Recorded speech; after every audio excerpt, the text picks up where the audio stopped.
Hello friends, welcome back. M K teaching study परिवार में स्वागत है आप सभी का। आज के वीडियो लेक्चर में हम हिंदी व्याकरण में लिंग निर्धारण अर्थात पुल्लिंग और स्त्रीलिंग पहचानने का नियम से संबंधित डिस्कशन करेंगे। उत्तर प्रदेश में जितने भी कॉम्पिटिटिव एग्जाम्स होते हैं, चाहे यूपी टेट हो, सुपर टेट हो, यूपी ट्रिपल हो, यूपी लेखपाल हो, यूपीएसआई हो, यूपी पुलिस हो, सभी परीक्षाओं के लिए बहुत ज़्यादा बेनिफिशियल होने वाले हैं। इसके अलावा वीडियो को अंत तक जरूर देखिएगा, क्योंकि जो हमने यहाँ पर थ्योरी कवर किए हुए हैं ऑलरेडी एग्जाम में, इन थ्योरी से प्रश्न आए हुए हैं और आगे भी आने की संभावना बहुत ज़्यादा है। तो चलिए स्टार्ट करते हैं। आपके स्क्रीन पर दिख रहा है पहचान अर्थात लिंग पहचान। यहाँ पर प्रत्यय, विशेषण, क्रिया, कारक, तत्सम सत्व, द्वंद्व समास तथा कुछ अन्य महत्वपूर्ण शब्दों के द्वारा पहचान किया जाएगा। यहाँ पर सर्वप्रथम दिया गया है लिंग। लिंग का शाब्दिक अर्थ क्या होता है? तो लिंग का शाब्दिक अर्थ होता है चिन्ह। और लिंग की परिभाषा क्या होता है? तो शब्द के जिस रूप से किसी व्यक्ति या वस्तु के बारे में यह विदित होता है अर्थात जानकारी होता है कि वह स्त्री जाति का है या पुरुष जाति का है, तो उसे लिंग कहा जाता है। और इसके बाद है आपका लिंग के द्वारा संज्ञा, सर्वनाम, विशेषण आदि शब्दों की जाति का बोध होता है। यहाँ पर क्वेश्चन बनता है किससे संज्ञा, सर्वनाम, विशेषण आदि शब्दों की जाति का बोध होता है? तो लिंग के द्वारा। और यहाँ से क्या और क्वेश्चन बनता है हिंदी में शब्दों का लिंग निर्धारण किसके आधार पर होता है? तो उत्तर होगा आपका संज्ञा का आधार पर होता है। इसके बाद आपका नेक्स्ट, हिंदी में लिंग दो प्रकार के होते हैं। यह आप याद रखिएगा, हिंदी में लिंग दो प्रकार के होते हैं। पहला है पुल्लिंग लिंग। और अगर पूछा जाए पुल्लिंग लिंग में पुल्लिंग का संधि विच्छेद क्या होता है, तो पु में लिंग होता है, जहाँ पर आपका म का अनुस्वार हो जाता है। जैसे आपके पुल्लिंग में पु के ऊपर दिख रहा है और हिंदी में पुल्लिंग इसी तरह लिखा जाता है। इसके बाद है सेकेंड नंबर स्त्रीलिंग। इसके बाद आता है आपका संस्कृत में लिंग तीन प्रकार के होते हैं। कौन कौन से हैं? तो पहला है पुल्लिंग, दूसरा स्त्रीलिंग, तीसरा है नपुंसकलिंग। इसके बाद आता है हिंदी में लिंग निर्धारण। तो हिंदी में लिंग निर्धारण निम्नलिखित विधाओं से के आधार पर किया जाता है। पहला है रूप के आधार पर, दूसरा है प्रयोग के आधार पर, तीसरा है अर्थ के आधार पर। अब इसके बाद देखेंगे प्रथम रूप के आधार पर। तो रूप के आधार में क्या होता है? शब्दों की रचना में किन प्रत्ययों का विधान हुआ है या यूँ कहें प्रयोग हुआ है, तथा शब्दांत में कौन सा स्वर है, इसे आधार बनाकर शब्द के लिंग का निर्धारण किया जाता है। यहाँ पर शब्द है प्रत्यय। प्रत्यय क्या होता है? तो जो शब्द के अंत में जुड़कर शब्द का परिवर्तन में कर देते हैं या यूँ कहें शब्दों का परिवर्तन कर देते हैं, उसे प्रत्यय कहा जाता है। या यूँ कहें साधारण भाषा में शब्दों के अंत में जुड़ने वाले शब्दांश को प्रत्यय कहा जाता है। और उपसर्ग क्या होता है? तो शब्दों के प्रारंभ में जुड़ने वाले शब्दांश को उपसर्ग कहा जाता है। तथा यहाँ पर एक शब्द और है शब्दांत। क्या होता है? तो यहाँ से शब्दांत का अर्थ होता है शब्दों के अंत में जो शब्द जुड़ते हैं, ये क्या होता है? आपका शब्दांत होता है। और कौन सा स्वर है, इसे आधार बनाकर लिंग का निर्धारण किया जाता है। जैसे अगर यहाँ पर उदाहरण की भी बात किया जाए तो पुल्लिंग में देखते हैं, पहला है क्या आपका अकारांत और आकारांत। शब्द प्राय पुल्लिंग होते हैं और आकारांत अभी आप इसके जस्ट बाद देखेंगे आकारांत स्त्रीलिंग में भी होता है। जैसे यहाँ पर पुल्लिंग में राम हो गया, राम में देखेंगे आपका म में अ है अर्थात अकारांत हुआ है। सूर्य में आकारांत है, क्रोध आकारांत है, समुद्र आकारांत है। उसके बाद चीता क्या है आपका आकारांत है, कपड़ा आकारांत है, घोड़ा आकारांत है, घड़ा आकारांत है आदि। ये सभी के सभी शब्द कैसे हैं? तो पुल्लिंग के शब्द हैं। और यहाँ पर जो कि क्रोध हो गया, ठीक है, समुद्र हो गया, उसके बाद कपड़ा, ये आपके एग्जाम में पूछे गए हैं और इसे आप याद रखेंगे। ये शब्द कैसे हैं? तो पुल्लिंग के शब्द हैं। इसके बाद आता है सेकेंड नंबर पर वे भाववाचक संख्याएं जिनके अंत में तो व य होता है, वे प्राय पुल्लिंग होती हैं। जैसे गुरुत्व में देखिए तो व जुड़ा हुआ है, सौरव में व, गौरव में व, उसके बाद शौर्य में य है। तो ये सभी के सभी शब्द कैसे हैं? आपके पुल्लिंग के शब्द हैं और इसे आप याद रखेंगे। इसके बाद है थर्ड नंबर पर जिन शब्दों के अंत में पा, पन, आव, आवा, खाना जुड़े होते हैं, वे सभी प्राय पुल्लिंग होते हैं। जैसे यहाँ पर उदाहरण की बात किया जाए तो बचपन, मोटापा, बुढ़ापा, भुलावा, घुमाव, पागल खाना। तो यहाँ पर इन शब्दों में आप देख रहे हैं इसमें देखिए पन शब्द जुड़ा हुआ है, इसमें पा जुड़ा हुआ है, इसमें भी पा जुड़ा हुआ है। भुलावा में देखिए आवा जुड़ा हुआ है। उसके बाद घुमा में आव जुड़ा हुआ है। पागल खाना में खाना शब्द जुड़ा हुआ है। ये सभी के सभी शब्द शब्दों में आकर शब्द को परिवर्तन कर देते हैं तथा एक नया शब्द का अर्थ दे देते हैं, जो कि आपका ये सभी के सभी शब्द कैसे हैं तो पुल्लिंग के शब्द हैं। और यहाँ पर देखिए बचपन, बुढ़ापा और मोटापा तथा एक है घुमाव, ये एग्जाम से पूछे गए हैं तो इसे आप याद रखेंगे। और ये शब्द कैसे हैं तो पुल्लिंग के शब्द हैं। इसके बाद आता है आपका स्त्रीलिंग शब्द। स्त्रीलिंग शब्द में पहला है आकारांत शब्द स्त्रीलिंग होते हैं, जैसे लता, रमा और ममता। यहाँ पर देखिए, यहाँ पर भी आ का विधान हुआ, रमा में भी आ का विधान हुआ, ममता में भी आ का विधान हुआ। ये सभी के सभी शब्द कैसे हैं आकारांत और कैसे शब्द हैं तो स्त्रीलिंग के शब्द हैं। इसके बाद आता है आपका इकारांत शब्द भी प्राय स्त्रीलिंग होते हैं। यहाँ पर देखिए छोटी ई का विधान हुआ है। और यहाँ पर उदाहरण की बात किया जाए तो देखिए रीति, तिथि, हानि में छोटी ई का विधान हुआ है। ठीक है, तो पर छोटी है, तिथि भी छोटी है, हानि में भी छोटी ही है तथा इसके किंतु इसके उपवाद में है, जैसे कवि, कपि, रवि। ये शब्द कैसे हैं तो पुल्लिंग के शब्द हैं और यह एग्जाम में पूछा जाता है, तो प्लीज़ इसे ध्यान रखेंगे। इसके बाद आपका इकारा शब्द भी स्त्रीलिंग होते हैं। यहाँ पर ई क्या है आपका बड़ा ई है।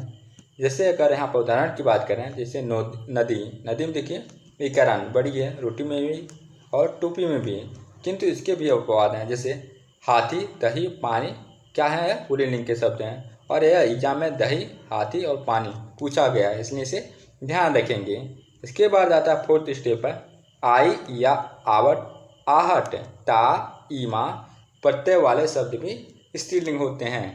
जैसे अगर यहाँ पर उदाहरण की बात किया जाए, जो है लिखाई में आया हुआ, घबराहट में आहट शब्द है। उसके बाद सुंदरता में ता शब्द है। उसके बाद महिमा में ईमा, उसके बाद डिबिया में ईया।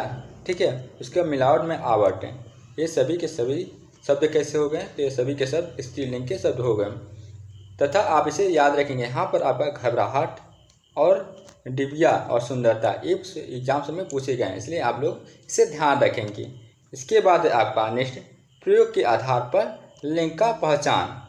और इसे पहचानने के लिए प्रयोग के आधार में संज्ञा शब्द के साथ प्रयुक्त है। किसके साथ प्रयुक्त है तो ये याद रखेंगे, संज्ञा शब्द के साथ प्रयुक्त। विशेषण, कारक चिन्ह एवं क्रिया को आधार बनाकर लिंग निर्धारण किया जाता है। जैसे यहाँ पर अगर उदाहरण की बात किया जाए तो अच्छा लड़का, अच्छी लड़की। यहाँ पर आप वाक्य को देख रहे हैं, अच्छा लड़का और अच्छी लड़की। लड़का और लड़की क्या है आपका संज्ञा है, क्या है नाउन से अर्थात संज्ञा है। इसके पहले अच्छा लड़का और अच्छी लड़की दिया होगा। यहाँ पर आपका अच्छा क्या है आपका विशेषण है, लड़का का विशेषता बता रहा है, कैसा लड़का है तो अच्छा लड़का है, कैसी लड़की है तो अच्छी लड़की हो। तो यहाँ पर आप देख सकते हैं अगर अच्छा को शब्द के अनुसार इसके सेंस को देखा जाए तो अच्छा क्या है पुल्लिंग है, तो लड़का क्या हो गया आपका पुल्लिंग हो गया। और यहाँ पर अच्छी कैसा शब्द दिख रहा है तो अच्छी आपका स्त्रीलिंग का भाव दे रहा है, तो यहाँ पर लड़की क्या हो गया आपका स्त्रीलिंग हो गया। ठीक है, इसके आधार पर वह शब्दों का पहचान करेंगे।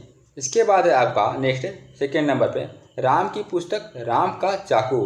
तो यहाँ पर आप देख रहे हैं कारक की और का, कारक का विधान हुआ। जहाँ पर राम की पुस्तक, की कैसा शब्द का भाव दे रहा है तो यह आपका की आपका कैसा दे रहा है स्त्रीलिंग का दे रहा है और का पुल्लिंग का दे रहा है। तो यहाँ पर देखिए क्या हो जाएगा, पुस्तक क्या हो जाएगा आपका, यहाँ पर की स्त्रीलिंग का भाव दे रहा है, इसलिए यहाँ पर पुस्तक क्या हो जाएगा स्त्रीलिंग का हो जाएगा। और का पुल्लिंग का भाव दे रहा है तो क्या हो जाएगा चाकू का आपका पुल्लिंग हो जाएगा। ठीक है, आई होप दैट आप इसे समझ रहे होंगे।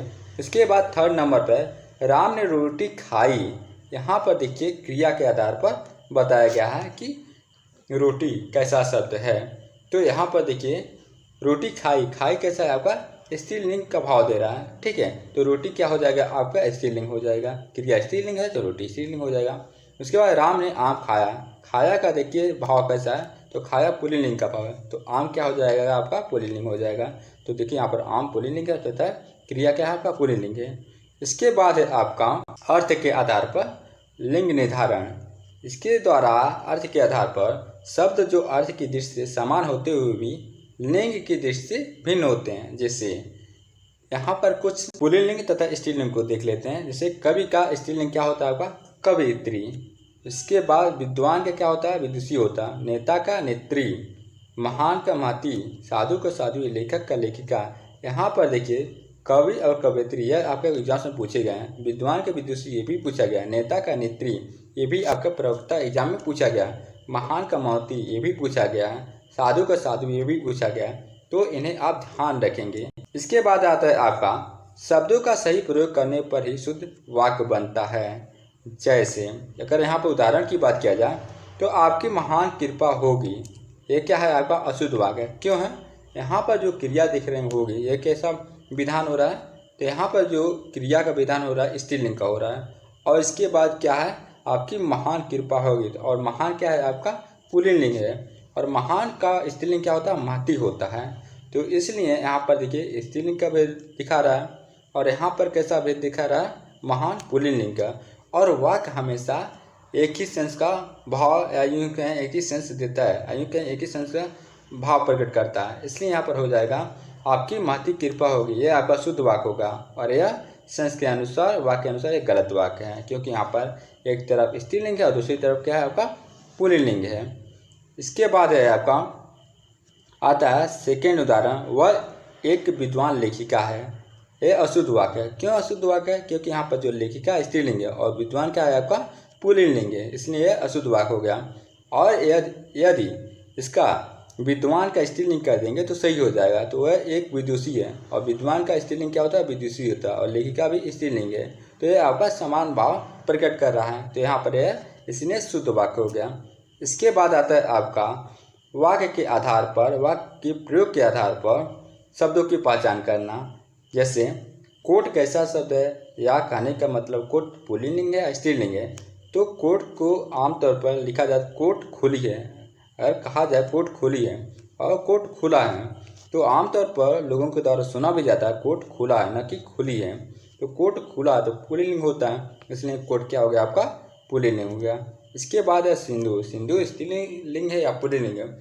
तो सिंदूर लगाई जाती है, एक शब्द और एक है सिंदूर लगाया जाता है। तो अक्सर सुना जाता है सिंदूर लगाया जाता है, ये सही है, ना कि सिंदूर लगाई जाती है। इसलिए सिंदूर क्या हो जाएगा आपका पुल्लिंग हो जाएगा। इसके बाद है नेक्स्ट, लिंग निर्धारण तत्सम के द्वारा किया जाएगा या होता है। जैसे तत्सम शब्द यदि अकारांत हो तो शब्द पुल्लिंग होगा, और अकारांत पहले जान लेते हैं होता क्या है। यदि शब्द के अंत में अ का विधान हुआ तो वहाँ पर अकारांत शब्द होता है, और यदि शब्द के अंत में आ का विधान हो तो वहाँ आकारांत का होता है। और यदि अकारांत है तो वह पुल्लिंग हो, और आकारांत है तो वहाँ पर क्या होता है, स्त्रीलिंग का बोध होता है। इसके बाद यदि यहाँ पर उदाहरण की बात किया जाए तो खेत या क्या है आपका तद्भव शब्द है, और क्षेत्र तत्सम शब्द है। तो यहाँ पर देख रहे हैं खेत का, हम अपने माइंड में तुरंत सोचेंगे तत्सम शब्द क्या होता है, तो खेत का तत्सम शब्द क्षेत्र होता है। और क्षेत्र में आप देख रहे होंगे त्रो में अ का विधान हुआ, और जहाँ पर अ होता है वहाँ पर आकारांत होता है, और जहाँ आकारांत होता वह कैसे शब्द होते हैं, पुल्लिंग के शब्द होते हैं। इसलिए खेत कैसा हो गया आपका पुल्लिंग का शब्द हो गया। इसके बाद है दांत। दांत क्या है आपका पुल्लिंग है या स्त्रीलिंग है। तो दांत का तत्सम क्या होता है, दंत होता है। दंत कैसा है आपका अकारांत है, इसलिए दांत पुल्लिंग होगा। इसके बाद पारा। देखिए पारा कैसा शब्द हो, तो तद्भव शब्द है, और पारा का तत्सम क्या होगा, पारद होगा। और पारद में देखिए अकारांत है, जब अकारांत है तो यह क्या होगा आपका पुल्लिंग होगा। इसके बाद धुआं। देखिए धुआं क्या है, तद्भव शब्द है। धुआं का तत्सम धूम्र होगा। धूम्र में देखिए अ का विधान हुआ, जहाँ पर अ है वह अकारांत होता है, और अकारांत पुल्लिंग होते हैं, इसलिए धुआं क्या हो गया आपका पुल्लिंग हो गया। इसके बाद मोती है। मोती का तत्सम शब्द क्या होता है, मौक्तिक होता है, और मौक्तिक क्या है, अकारांत है। अकारांत है तो इसलिए पुल्लिंग हो गया। तो मोती क्या है आपका पुल्लिंग है। इसके बाद आता है आपका अंधेरा। अंधेरा का तत्सम क्या होता है, अंधकार होता है, और अंधकार कैसा है, अकारांत है, और अकारांत शब्द पुल्लिंग होते हैं। इसके बाद कुआं का क्या होता है तत्सम, कुप होता है, और कुप कैसा शब्द है, तो अकारांत है, और अकारांत क्या होते हैं, पुल्लिंग होते हैं। तो कुआं पुल्लिंग है। हाथ का तत्सम हस्त होता है। हस्त क्या है, अकारांत है, तो अकारांत क्या होते हैं, पुल्लिंग होते हैं, इसलिए हाथ पुल्लिंग है। कान का क्या होता है, कर्ण होता है। कर्ण में देखिए अ का विधान हुआ, और अ क्या होता है आपका अकारांत होता है, इसलिए कान क्या हो गया आपका पुल्लिंग हो गया। जीभ का क्या होता है तत्सम जिह्वा होता है, और जिह्वा में देखिए आ आया हुआ, और आ क्या होता है आपका आकारांत होता है, और आकारांत क्या होते हैं स्त्रीलिंग होते हैं, इसलिए जीभ क्या हो गया आपका स्त्रीलिंग हो गया। अब आता है शब्द करेला। करेला पुल्लिंग है स्त्रीलिंग, तो करेला का तत्सम क्या होता है आपका कारवेल। कारवेल में अ का विधान हुआ है, इसलिए क्या हो गया कारवेल अकारांत हो गया, और अकारांत क्या होता है पुल्लिंग होता है। इसके बाद होता है कंधा। कंधा का तत्सम स्कंद होते हैं, और स्कंद क्या है अकारांत है, इसलिए कंधा क्या हो गया आपका पुल्लिंग है। पिंजरा का क्या होता है तत्सम पिंजर होता है, पिंजर अकारांत है, तो अकारांत क्या हो गया पुल्लिंग हो गया, इसलिए पिंजरा पुल्लिंग है।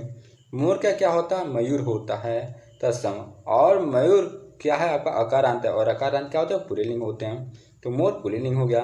नाक का क्या होता है आपका नासिका होता है तत्सम से, और नासिका में आ का विधान हुए, और आ का होता है स्त्रीलिंग होते हैं, इसलिए नाक स्त्रीलिंग हो गया। इसके बाद हो गया अब सेज का क्या होता है सैया होता है। सैया में देखिए आ का विधान हुआ, और आ आकारांत होता है, आकारांत क्या होता है स्त्रीलिंग होते हैं, तो सेज क्या हो गया आपका स्त्रीलिंग हो गया। साँझ का क्या होता है तत्सम संध्या होता है। संध्या में देखिए आकारांत है, और आकारांत हमेशा स्त्रीलिंग होते हैं, और स्त्रीलिंग साँझ। साँझ क्या हो गया स्त्रीलिंग हो गया। आम्र क्या होता है आम्र होता है। आम्र क्या है आपका अकारांत है, और अकारांत पुल्लिंग होते हैं, इसलिए आम पुल्लिंग हो गया। उसके बाद सरसों। सरसों का क्या होता है सरसप है। सरसप क्या है अकारांत है, अकारांत क्या होते हैं पुल्लिंग होते हैं, इसलिए सरसों पुल्लिंग हो गया। कुछ प्रमुख स्त्रीलिंग के शब्द जैसे पक्षी, परिषद, रोटी, संसद, स्थापना, ऋतु सूचना, चांदी, भाषा, चाय, सुबह, दोपहर, साँझ, नहार। तो यहाँ पर पक्षी शब्द, परिषद, रोटी, उसके बाद सूचना, चांदी, उसके बाद आपका भाषा, संसद, इसके बाद है आपका दोपहर, साँझ, ये सभी के सभी एग्जाम में पूछे गए हैं, तो प्लीज़ आप इसे हमेशा अपने दिमाग में याद रखेंगे। कुछ प्रमुख पुल्लिंग के शब्द में पानी, दही, सारस, मोती, पंडित, सूचीपत्र, मजा, बुढ़ापा, ढाबा, कपट, खेत, नमक, बचपन, मित्र, उपहार, सियार। तो यहाँ पर आपके एग्जाम में देखिए दही शब्द, सारस, उसके बाद सूचीपत्र, और ढाबा, बुढ़ापा, उसके बाद बचपन, उपहार, मित्र, इसके बाद आपका कपट, खेत, नमक, ये सभी के सभी शब्द एग्जाम से पूछे गए हैं, इसलिए आप लोग इसे ध्यान रखेंगे, आइयों के हमेशा अपने माइंड में याद रखेंगे। इसके बाद आता है आपका द्वंद्व समास। द्वंद्व समास क्या होते हैं पुल्लिंग के शब्द होते हैं, जैसे राजा रानी, राधे कृष्ण, पापा मम्मी, ये सभी के सभी शब्द क्या हो गया आपका पुल्लिंग के शब्द हो गए। दोस्तों अगर आप इस वीडियो से संबंधित कोई सुझाव देना चाहते हैं तो कमेंट बॉक्स में सुझाव जरूर दीजिएगा। तो आज के वीडियो में बस इतना ही। Thank you and take care. जय हिंद, जय भारत, वंदे मातरम।